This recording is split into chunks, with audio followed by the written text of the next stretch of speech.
타인을 돕는 선행이 정작 도움을 받는 사람보다 우리 자신에게 더 큰 기쁨을 가져다주는 이유에 대해 생각해 본 적 있으신가요? 우리는 종종 각자도생, 즉 자기 앞가림은 스스로 해야 한다는 세상에 살고 있습니다. 하지만 만약 제가 그것이 행복으로 가는 길에 놓인 가장 큰 착각이라고 말한다면 어떨까요? 자기 자신을 돌보는 가장 효과적인 방법이 바로 타인을 진심으로 보살피는 것이라면요. 이것은 단순히 SNS에서 볼 수 있는 멋진 문구가 아닙니다. 이것은 역사상 가장 영향력 있는 철학 중 하나인 스토아주의 스토이시즘의 근본적인 원칙입니다. 오늘 우리는 스토아 학파가 이야기한 정의, 저스티스에 대한 고대의 비밀을 파헤칠 것입니다. 그리고 타인을 돕는 것이 결국 자신을 돕는 가장 현명하고 심지어 이득이 되는 방법임을 알게 될 것입니다. 이 아이디어는 이기주의와 이타주의에 대한 여러분의 인식을 완전히 뒤바꿀 수도 있으니 준비하십시오. 이 개념의 깊은 곳으로 들어가기 전에 먼저 큰 그림부터 그려봅시다. 그렇다면 스토아주의란 과연 무엇일까요? 많은 분들이 생각하는 것처럼 감정을 억누르고 무표정하게 사는 것을 의미하지 않습니다. 스토아주의는 약 2300여 년 전 아테네에서 시작된 실천적인 철학입니다. 이 철학의 주된 목적은 개인이 외부 상황에 관계없이 의다이모니아, 즉 의미 있고 번성하며 행복한 삶의 상태에 도달하도록 돕는 것입니다. 황제였던 마르쿠스 아우렐리우스, 극작가이자 황제의 조언자였던 세네카, 그리고 전 노예였던 에픽테토스 같은 위대한 인물들이 바로 스토아 학파였습니다. 그들은 영원한 질문에 대한 답을 찾았습니다. 어떻게 올바르게 살 것인가? 혼란 속에서 평정심을 유지하는 방법은 무엇인가? 좋은 사람이 된다는 것은 무슨 의미인가? 그리고 그들이 찾아낸 답변의 중심에는 항상 4가지 주요 덕목 중 하나인 정의, 정의가 자리 잡고 있었습니다. 하지만 스토아 학파에게 정의란 단순히 법을 준수하는 것보다 훨씬 광범위한 개념이었습니다. 그것은 우리 인류 전체와의 연결성에 대한 깊은 이해였습니다. 자, 그럼 가장 근본적인 것부터 시작해 봅시다. 스토아 윤리학 전체의 기반이 되는 개념입니다. 바로 그리스어 단어인 오이케이오시스입니다. 발음은 복잡해 보이지만 그 핵심은 놀라울 정도로 단순하고 직관적입니다. 갓 태어난 아기를 상상해 보세요. 아기의 첫 번째이자 가장 중요한 본능은 자기 보존입니다. 아기는 자신, 즉 자기 몸을 돌보는 데 집중하죠. 이것이 아기가 인식하는 첫 번째 친밀함의 One Circle of Affinity입니다. 시간이 흐르면서 이 원은 점차 확장됩니다. 아이는 부모님, 형제자매를 인식하고 사랑하기 시작합니다. 이제 나의 것이라는 감각은 가족까지 포함하게 됩니다. 그리고 이 원은 계속 커져서 친구, 이웃, 그리고 같은 나라의 시민들을 아우르게 됩니다. 스토아 철학자들이 믿었던 현명한 사람의 궁극적인 목표는 이 원을 모든 인류를 포괄할 때까지 확장하는 것입니다. 타인을 남으로 보는 것을 멈추고 모든 사람을 하나의 거대한 가족의 일원으로 인식하는 것입니다. 이것이 바로 오이케이오시스입니다. 즉, 타인을 나의 것으로 받아들이고 인정하는 과정인 것입니다. 이는 감상적인 아이디어가 아니라 논리적 사유의 결과입니다. 우리는 모두 인간이고 이성을 가지고 있으며 하나의 자연의 일부입니다. 따라서 타인의 행복과 안녕은 우리와 무관할 수 없습니다. 이 확장하는 원의 개념은 단순히 아름다운 비유에 그치지 않습니다. 이것은 우리의 마음을 훈련시키는 실용적인 연습입니다. 스토아 철학자 히에로클레스는 제자들에게 이 동심원들을 마음속으로 그려보면서 바깥쪽에 있는 원들을 중심부로 끌어당기도록 노력하라고 권했습니다. 예를 들어 사촌을 그저 형제라고 부르고 이웃을 친척으로 대하는 방식이죠. 이 훈련의 목적은 바로 우리가 내 사람과 타인 사이에 세워놓은 정신적인 장벽을 허무는 것입니다. 왜냐하면 이 장벽들이야말로 무관심과 적대감, 그리고 불공평함을 낳기 때문입니다. 길거리의 낯선 사람을 먼 친척으로 여기기 시작할 때 그들을 향한 우리의 태도는 완전히 달라집니다. 우리는 더 이상 그들의 불행을 외면하거나 냉정한 마음으로 지나칠 수 없게 됩니다. 그들을 돕는 것은 마치 내 가족 구성원을 돕는 것처럼 지극히 자연스러운 일이 되는 것입니다. 그리고 여기서부터 가장 흥미로운 부분이 시작됩니다. 그렇게 행동함으로써 우리는 우리의 진정한 본성과 조화를 이루게 됩니다. 스토아 철학자들의 관점에서 볼 때 본성에 순응하며 사는 삶이야말로 최고의 선이자 행복의 근원입니다. 따라서 정의롭고 이타적인 모든 행동은 결국 우리 자신의 번영으로 나아가는 한 걸음이 되는 것입니다. 이제 한 단계 더 나아가 보겠습니다. 세계 가족이라는 개념에서 세계 국가라는 개념으로 말입니다. 서양 철학에서 스토아 학파는 코스모폴리스, 코스모포리스라는 개념을 처음 도입했습니다. 이는 글자 그대로 우주도시를 의미합니다. 그들은 말했습니다. 우리는 단지 자신의 도시나 국가의 시민일 뿐만 아니라 이 거대한 국가, 즉 전 세계의 시민이라고 말입니다. 우리 모두의 공통된 법은 만물을 관통하는 보편적 이성, 곧 로고스입니다. 당시 이 세계가 그리스인과 야만인, 로마인과 지방 출신으로 나뉘어 있었던 것을 고려하면 이 사상은 그야말로 혁명적이었습니다.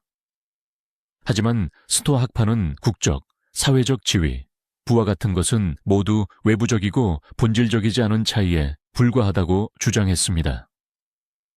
중요한 것은 우리 모두를 하나로 묶는 공통점, 즉 우리의 보편적인 인간 본성과 이성적인 능력뿐이라는 것입니다. 세계에서 가장 강력한 권력을 가졌던 황제 마르쿠스 아우렐리우스는 자신의 개인 일기에 이렇게 썼습니다. 안토니누스의 시민이자 조국인 나는 로마의 시민이다. 그러나 인간으로서의 나는 세계의 시민이다.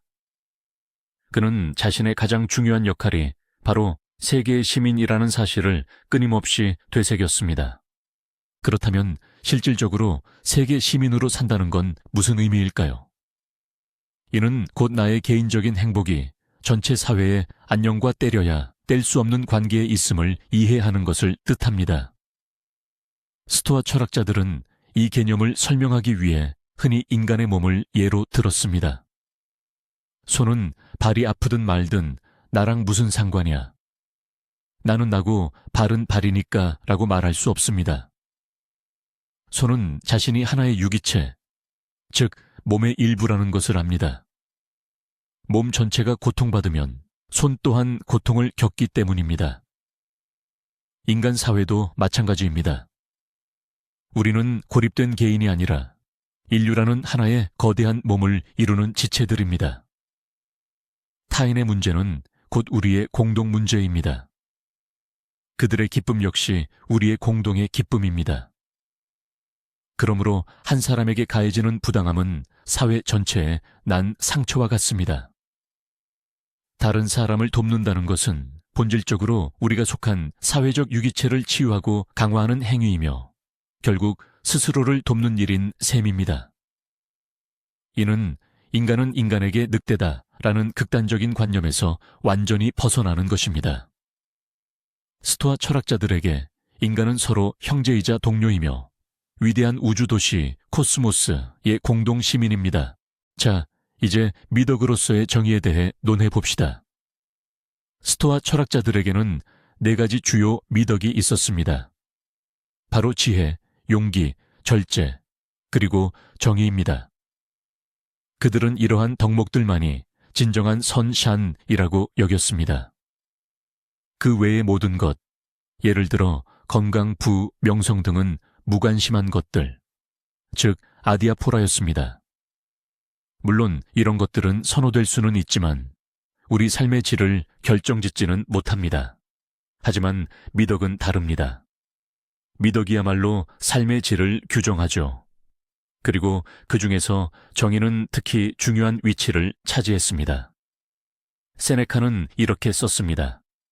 만약 자신만을 돌보고 모든 것을 자신의 이익만을 위해 돌린다면 그 누구도 행복하게 살 수 없다. 당신이 당신 자신을 위해 살고 싶다면 타인을 위해 살아야 한다.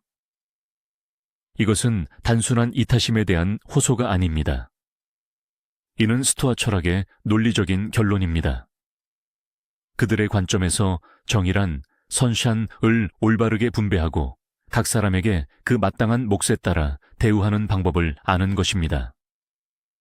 하지만 여기서 말하는 몫이나 자격은 지위나 신분으로 결정되는 것이 아니라 우리 모두의 공통된 인간 본성에 의해 결정됩니다. 따라서 정의롭다는 것은 모든 인간의 가치를 인정하고 그 인정을 바탕으로 행동하는 것을 의미합니다. 그런데 이것이 자신을 돕는 일과 무슨 관계가 있을까요? 스토아 철학자들은 인간의 영혼이 본질적으로 이성적이며 사회적이라고 믿었습니다. 우리는 사회 속에서 살며 서로 협력하도록 만들어졌습니다. 우리가 불의하게 행동할 때 우리는 우리 자신의 본성에 역행하는 것입니다. 이는 마치 우리 영혼에 상처를 입히는 것과 같습니다. 이로 인해 내적 갈등, 불안, 두려움, 수치심 등 마음의 평화를 깨뜨리는 모든 것이 생겨납니다. 이와 반대로 우리가 정의롭게 행동하고 남을 돕고 친절을 베풀 때 우리는 자신의 본성과 조화를 이루며 행동하는 것입니다. 이는 내면의 만족감과 올바름, 그리고 온전함이라는 감각을 가져다 줍니다. 스토아 철학자에게 있어 행복이란 일시적인 쾌락이 아니라 덕대, 있는 삶을 통해 얻어지는 내적 조화의 상태입니다. 그러므로 정의로운 행동 하나하나는 우리 자신의 장기적인 행복에 직접적으로 기여하는 행위입니다. 남을 도우면서 우리는 잃는 것이 아니라 오히려 가장 소중한 것, 즉 마음의 평화를 얻게 되는 것입니다. 이 사상을 철학자 황제 마르쿠스 아우렐리우스보다 더 명료하게 제시한 사람은 없을 것입니다. 그는 자신의 저속에서 끊임없이 우리의 공동선에 대한 생각으로 되돌아갑니다. 그의 가장 유명한 명언 중 하나는 다음과 같습니다. 벌집에 해롭지 않은 것은 벌에게도 해롭지 않다. 이 단순하면서도 탁월한 은유에 대해 깊이 생각해 봅시다. 벌은 본능적으로 자신의 생존과 번영이 벌집 전체의 건강에 달려 있음을 알고 있습니다. 벌은 나는 나만을 위해 꿀을 모을 것이고 나머지는 어떻게 되든 상관없다라고 말할 수 없습니다. 그러한 행동은 결국 벌집 전체뿐만 아니라 벌 자신에게도 치명적일 것입니다. 마르쿠스 아우렐리우스는 우리 인간이 벌처럼 현명해지기를 촉구했습니다. 우리는 우리가 인류 사회라는 거대한 벌집의 일부임을 깨달아야 합니다. 따라서 우리가 하는 모든 일은 공동의 선을 향해야 합니다. 번영하고 정의로운 사회에서만 개개인 또한 진정으로 번창할 수 있기 때문입니다. 마르쿠스 아우렐리우스는 한 걸음 더 나아갔습니다. 그는 이성적 존재로서 우리의 가장 중요한 목표는 바로 타인에게 봉사하는 것이라고 역설했습니다. 그는 인간은 서로를 위해 태어났다. 그러니 교화저화시키거나 아니면 참아라라고 기록했습니다. 이는 곧 우리의 임무가 다른 사람들을 더 나은 방향으로 이끌거나 또는 그들의 불완전함을 끈기 있게 견뎌내는 것임을 의미합니다. 그들 역시 우리 공동체 전체의 일부라는 점을 이해하면서 말이죠. 그는 타인을 돕는 것을 의무가 아닌 특권으로 보았습니다. 이는 곧 자신의 고귀한 본성을 실현할 기회였습니다. 황제였던 그가 배신이나 배은망덕, 베이앤왕대 또는 어리석음과 마주했을 때 그는 자신에게 이렇게 상기시켰습니다. 이 사람은 진정한 선과 악이 무엇인지 모르기에 이렇게 행동했을 뿐이다. 내가 해야 할 일은 그에게 화를 내는 것이 아니라 내가 태어난 목적대로 계속해서 행동하는 것, 즉 공동의 선을 위해 움직이는 것이다. 이러한 태도는 그에게 놀라운 내적 힘과 평온을 선사했습니다. 타인을 도움으로써 그는 자신의 인간성을 지키고 파괴적인 감정에 굴복하지 않을 수 있었습니다. 이러한 접근 방식은 우리가 문제를 바라보는 시각 자체를 완전히 바꾸어 놓습니다. 보통 불의를 목격하거나 다른 사람의 고통을 접하게 되면 우리는 분노, 절망 혹은 아예 외면하고 싶은 마음이 들기 쉽습니다. 하지만 스토아 철학은 완전히 다른 길을 제시합니다. 왜 하필 이런 일이 벌어졌을까라고 묻는 대신 스토아 철학자는 이렇게 되묻습니다. 내가 도울 수 있는 건 뭘까? 이 상황을 통해 어떻게 미덕을 실천할 수 있을까? 모든 문제는 스트레스의 근원에서 벗어나 행동을 위한 기회로 변모합니다. 무거운 짐을 든 사람을 돕는 일, 힘든 친구의 이야기를 들어주는 일, 자선 활동에 기부하는 일, 불의에 맞서 목소리를 내는 일. 이 모든 것이 짐이 아니라 미덕을 단련하는 수련이 되는 것입니다. 이러한 실천은 우리를 더 강하고 더 현명하게 만들며 궁극적으로는 우리를 더 행복하게 합니다. 우리는 더 이상 환경의 수동적인 희생자가 아닙니다. 대신 더 나은 세상을 만드는데 능동적으로 참여하는 주체가 됩니다. 그리고 이처럼 공동의 일에 적극적으로 참여하고 있다는 느낌이야말로 삶의 의미와 만족감을 주는 가장 강력한 원천이 됩니다. 또 다른 위대한 스토아 철학자인 세네카는 그의 저서 도움에 관하여에서 베풀 선행의 주제를 깊이 탐구했습니다. 그는 타인에게 도움을 주는 행위를 사회를 하나로 결속시키는 일종의 사회적 접착제로 여겼습니다. 세네카에게 있어 베풀고 받는 것은 인간관계를 유지시키는 자연스러운 순환이었습니다. 그는 이렇게 적었습니다. 혜택을 베푼 자는 침묵해야 하고 그것을 받은 자가 이야기하게 하라. 세네카는 진정한 도움은 그 어떤 보상이나 인정을 바라지 않으며 오로지 행위 자체를 위해 이루어져야 함을 강조했습니다. 이것이 바로 베푸는 이에게 가장 큰 가치가 됩니다. 우리가 그 어떤 보답도 기대하지 않고 선행을 할 때 우리는 외부의 평가에 얽매이지 않는 독립적인 자신을 확립하게 됩니다. 우리의 만족감은 타인의 칭찬에서 오는 것이 아니라 우리의 이성적이고 사회적인 본성에 따라 올바르게 행동했다는 깨달음에서 나옵니다. 이러한 태도는 우리의 인격을 더욱 강화시키며 실망과 좌절에 덜 취약하도록 만듭니다. 파차, 세네카는 또한 남을 돕는 것이 왜 이득이 되는지에 대한 흥미로운 논리를 펼칩니다. 그는 우리가 도움을 베풀 때 우리 주변에 선의의 네트워크, 즉 호의의 관계망이 형성된다고 말합니다. 오늘은 내가 다른 사람을 도왔지만 내일은 나 역시 도움을 받을 수 있다는 이야기죠.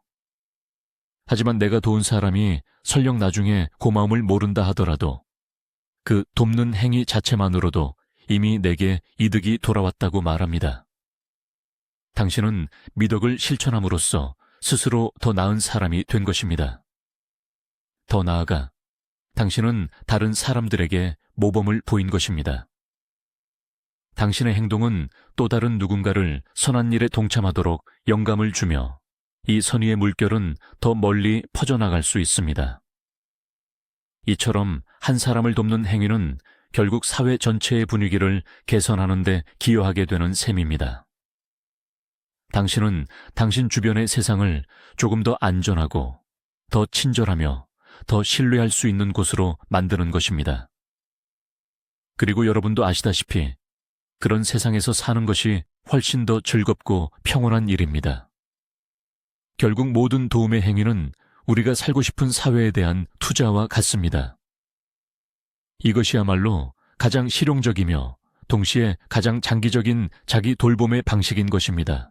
흥미롭게도 스토아 철학자들은 생각 없이 베푸는 자선이나 자신을 소진시키는 헌신을 주장하지 않았습니다. 그들에게 정의는 지혜와 밀접하게 연결되어 있었습니다. 도움은 반드시 현명하게 이루어져야 했죠. 도움을 주기 전에 스토아 철학자는 상황을 평가해야 했습니다. 저 사람이 정말로 도움이 필요한가? 내 도움이 장기적으로 해를 끼치지는 않을까? 예를 들어 그의 나태함을 부추기지는 않을까? 이 상황에서 최선의 도움은 무엇인가? 이것은 냉정한 계산이 아니라 진정한 배려의 표현입니다. 진정한 도움은 단지 일시적인 고통을 덜어주는 것을 넘어 그 사람이 더 나아지고 강해지고 자립할 수 있도록 돕는 데 초점을 맞춥니다.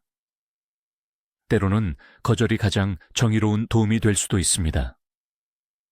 예를 들어 해로운 습관에 돈을 낭비할 친구에게 돈을 빌려주지 않는 것과 같이 말이죠. 이 경우 친구에 대한 정의는 그의 문제에 맞서도록 돕는 것이지 그 문제에 동조하거나 묵인하는 것이 아닙니다. 이러한 접근 방식은 도움을 주는 사람 역시 감정적 소진, 즉 번아웃과 무의미한 희생으로부터 보호해 줍니다. 그렇다면 노예에서 시작해 당대 가장 존경받는 스승 중 한 명이 된 철학자 에픽테토스는 무엇을 말했을까요? 그의 철학에서 핵심은 역할, 롤이라는 개념이었습니다. 그는 우리 모두가 삶 속에서 수많은 역할을 가지고 있다고 가르쳤습니다. 우리는 누군가의 자녀이자 부모이며 친구, 이웃, 그리고 시민입니다. 우리의 주된 임무는 이 역할들을 최선을 다해 수행하는 것입니다.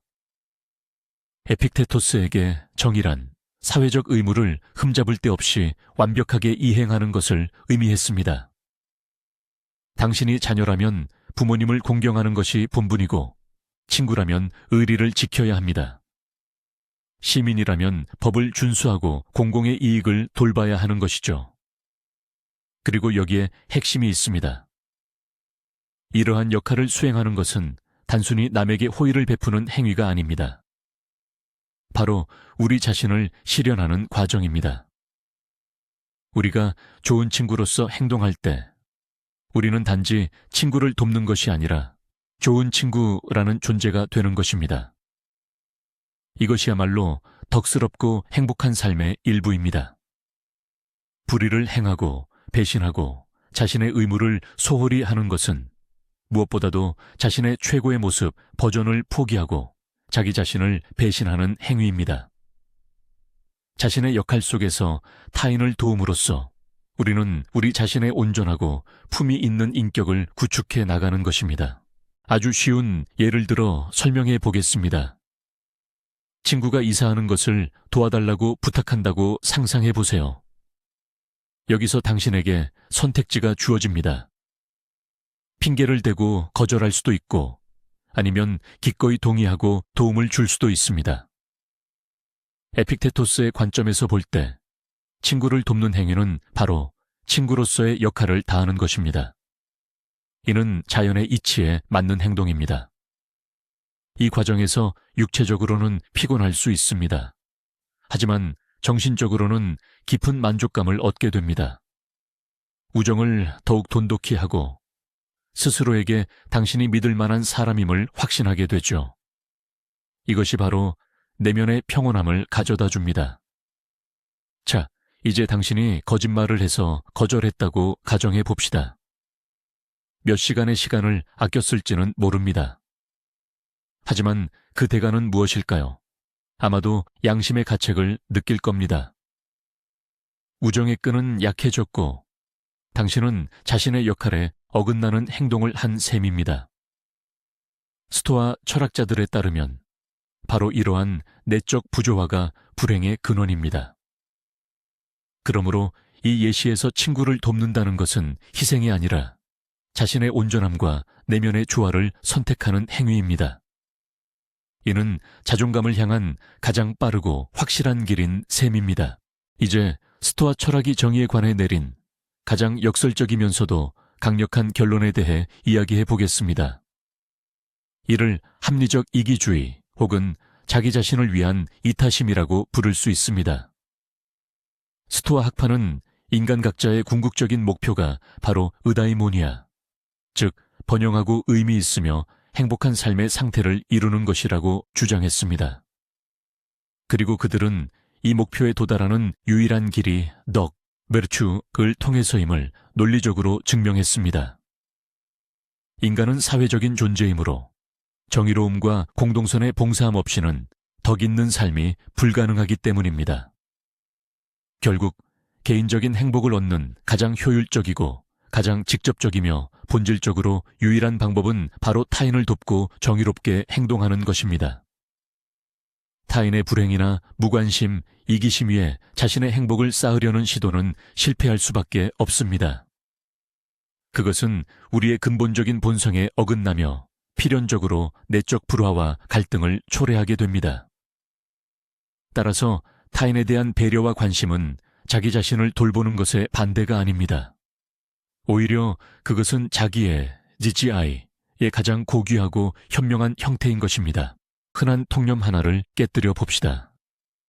스토아 철학자들이 감정이 없는 냉담한 사람이 되라고 혹은 모든 감정을 억압하라고 주장했다는 이야기가 많습니다. 하지만 이는 근본적으로 잘못된 해석입니다. 그들은 감정을 억누르라고 한 것이 아니라 자신의 감정을 철저히 분석하고 분노, 질투, 통제 불가능한 두려움과 같은 비이성적인 격정, 정념이 우리의 행동을 지배하도록 두지 말라고 촉구했습니다. 반면에 긍정적이고 친사회적인 감정들은 스토아 철학자들이 매우 중요하게 여겼습니다.